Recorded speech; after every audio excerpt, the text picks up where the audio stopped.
Welcome to the Electoral Roadshow with me, Chris Steyn, and analyst Wayne Sussman. Morning, Wayne. Good morning, Chris. Great to be speaking to you again. Let's go to the Western Cape to begin with.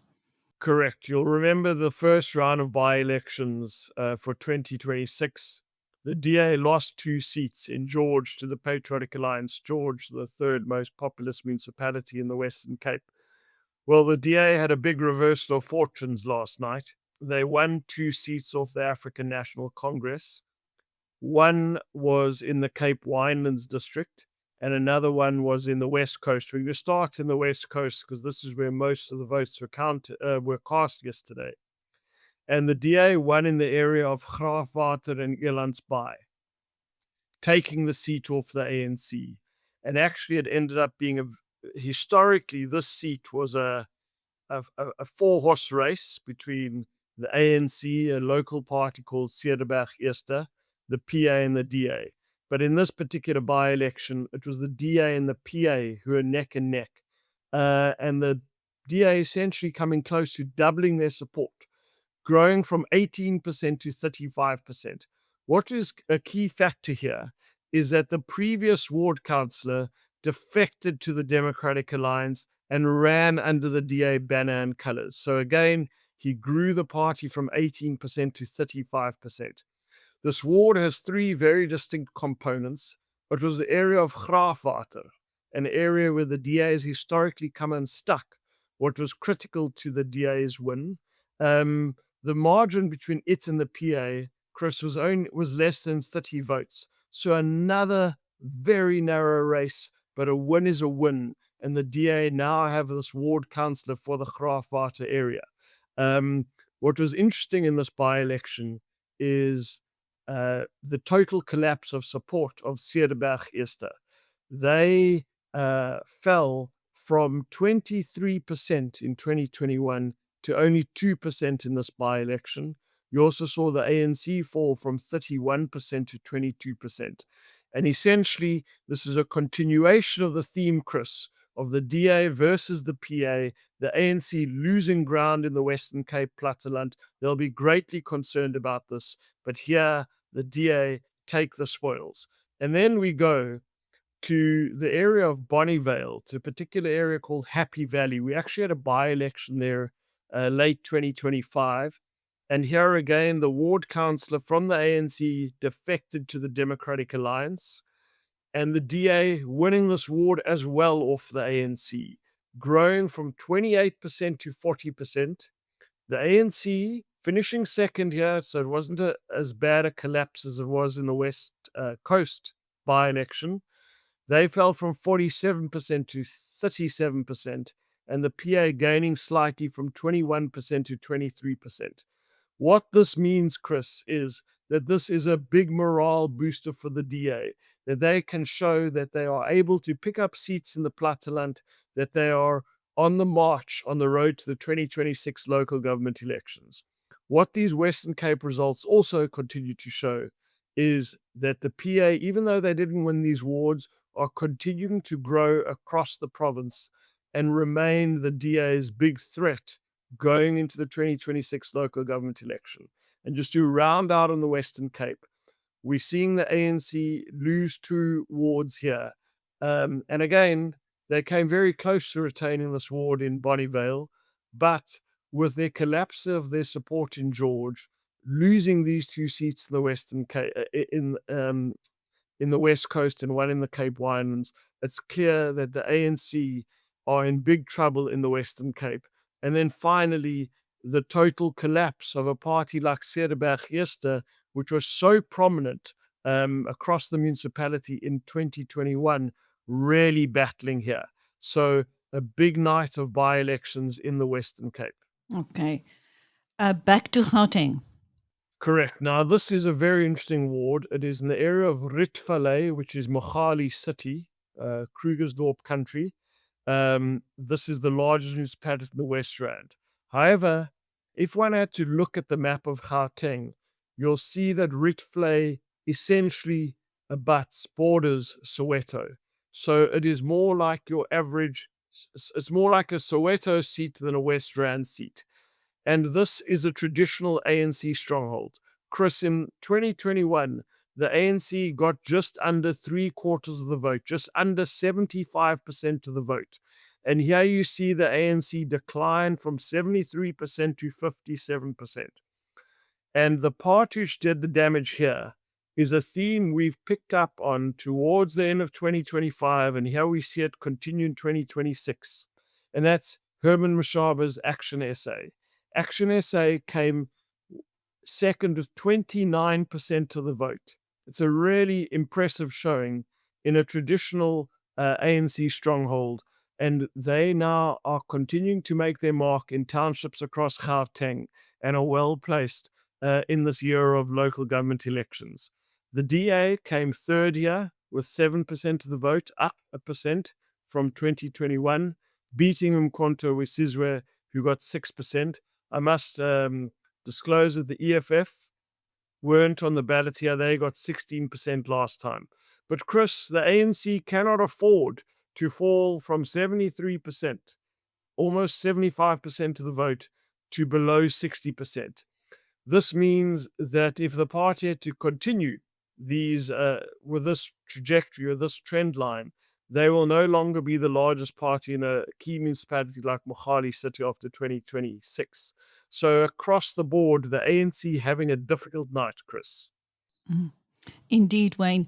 Now let's go over to the Democratic Alliance. Its leader, John Steenhuisen, will be calling a press conference later today. So let's hedge our bets and go both ways. If he withdraws from the re-election race, what would your comment be? Yeah, so I saw the press statement come out yesterday, and the first thing I noticed, Chris, was the location of the press conference. We know that the Minister of Agriculture is Pretoria, that Steenhuisen, as the leader of the party, also obviously spends a lot of time in Johannesburg and Cape Town. I think he has a home in Cape Town, but we know that his political roots go back to Durban. His political roots are in KwaZulu-Natal.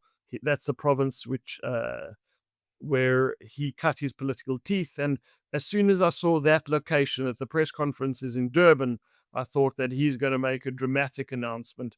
I think he will stand down, not stand down. He'll make himself not available to lead the party after the next federal Congress, which is coming up in a few weeks' time.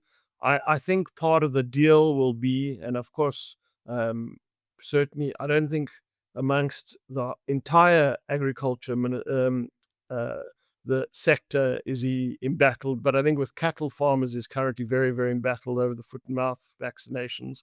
But I do think he's going to remain as the Minister of Agriculture. I think that will be the deal. And this is a big announcement. We know that John Steenhuisen was well placed to lead the party again. I mean, Jordan Hill-Lewis had said that he wasn't going to challenge him. Cilliers Brink wasn't forthcoming. And this is obviously a significant development. I think a key factor was the battle with Dion George, that the party was not united as it once was. And then, of course, the pieces by Rebecca Davis with regards to the credit card, with the use of the credit card. I think he battled to recover, and essentially activists and donors were probably saying, look, John can grow the party in the next election. This could well be a growth election for the DA, but the DA is not going to grow substantially. And this would be a tough decision. Again, I think the sweetener is him remaining as a minister. I think that will be part of the agreement here. But this is significant. The Democratic Alliance is the second largest party in South Africa. This is the major party gathering for any political party before the local government elections. And we're going to have to watch that press conference a bit later today in Durban closely. But even before these recent scandals broke, there was unhappiness with his leadership. Right from the start of the GNU, it was felt that the Democratic Alliance had cut a bad deal. That's correct. And he, as the leader, needs to own that decision. But obviously, this was a decision agreed by the federal executive, which includes Helen Zille. Again, there were calls after the 2024 election for John Steenhuisen to step down. I disagree to this because uh, no one was asking Julius Malema to step down, where his party actually declined in the last election, or asking Cyril Ramaphosa to step down, but they're asking Steenhuisen to step down when he grew the party. But ultimately, the DA entered new terrain when they entered the government of national unity. Now, they definitely are strong supporters of the party, which support it being in the government of national unity, support it trying to keep a check on the ANC and the other government of national unity partners. But for other supporters of the DA, or for other people who expect more from the DA, they're not seeing that. They're seeing that the DA is being walked over time and time again. And I think today will be a press conference on John Steenhuisen's terms, where he will get to put aside his side of the story. And yeah, I'm sure that he's going to remain involved in the party, but no longer as the leader. And look, this, like for any person leading a major political party, it's a major privilege, but there's a ton of responsibility. And I'm sure it's going to be a very difficult day for him, but uh, he'll want to pen his own obituary as the party leader. So let's see what he says at that press conference. Well, even before the Uber Eats scandal, people were saying that John's financial position made it imperative for him to stay on as minister because he needed that ministerial salary, and that affected his performance in the GNU. Yeah. So again, I think it's hard for the DA to walk away from the government of national unity, and that would have been a decision he'd have had to make. Um, and it's going to be interesting in the lead up to the 2026 local government elections. The DA will be competing head on for first place in many of these metropolitan municipalities and key municipalities across the country, the ANC. But its main electoral rivals are going to be certainly the Patriotic Alliance, as we saw again, the PA running the DA so close in some of these, in that West Coast seat, but also the Freedom Front Plus. And John Steenhuisen as the Minister of Agriculture. Look, it was only a few months ago at NAMPO, at the major agricultural event in Bothaville in the Nada municipality in the Free State, where John Steenhuisen was getting a lot of flowers. Of course, there are sectors of the farming community who were not that happy, but I think generally he was seen as performing well, trying to open new markets, certainly for the fruit sector. But this issue of the cattle farmers has come to a head now. And this is going to be him explaining himself as the leader of the party, why he's reached this decision, explaining why the DA needs to remain in the GNU, explaining why he needs to continue as the Minister of Agriculture. He's going to need to explain all of these things today. I think he approached himself as I think up until this foot and mouth vaccination saga, he was doing better as the Minister of Agriculture than as the leader of the Democratic Alliance. But again, being a minister, standing up to a party which has led the government since 1994. I mean, of course, there was a government of national unity after 1994, but the ANC has been utterly dominant since 1994. That trajectory changed in 2026. And I'm sure some of Steenhuisen's critics and the DA's critics are saying, look, the ANC might be the largest party of the government of national unity, but you, the DA, as the second largest party, have not done enough to hold them to account and remind them that they no longer are the dominant force they once were. Quite. Wayne, which important by-elections are coming up? Well, from the press conference in Durban, we go to the south coast of KwaZulu-Natal, to the Mzumbi municipality. When one looks at the political map ahead for the ANC, it's a difficult map. However, next week in this rural seat, and as I said, in the Ugu district, in the southern part of KwaZulu-Natal, we are going to see a 3-horse race. This is a marginal Inkatha Freedom Party seat. Quite fascinating to see them win many seats in this part of southern KwaZulu-Natal. We know the party generally does better in the northern KwaZulu-Natal. And then, of course, Umkhonto weSizwe, which was the most popular party here in this particular ward in 2024, and the ANC. This is a genuine three-horse race, and the ANC will know that it has a chance and an opportunity to win the seat, and it can try change the narrative around it and its downward spiral in KwaZulu-Natal. This is going to be a key one to watch.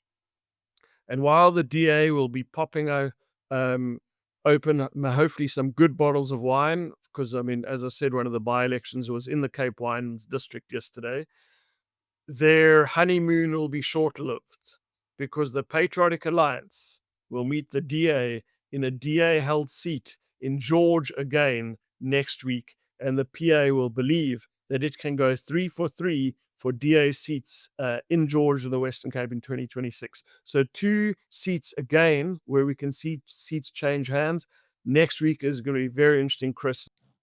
Thank you. That was elections analyst Wayne Sussman on the Electoral Roadshow with me, Chris Steyn.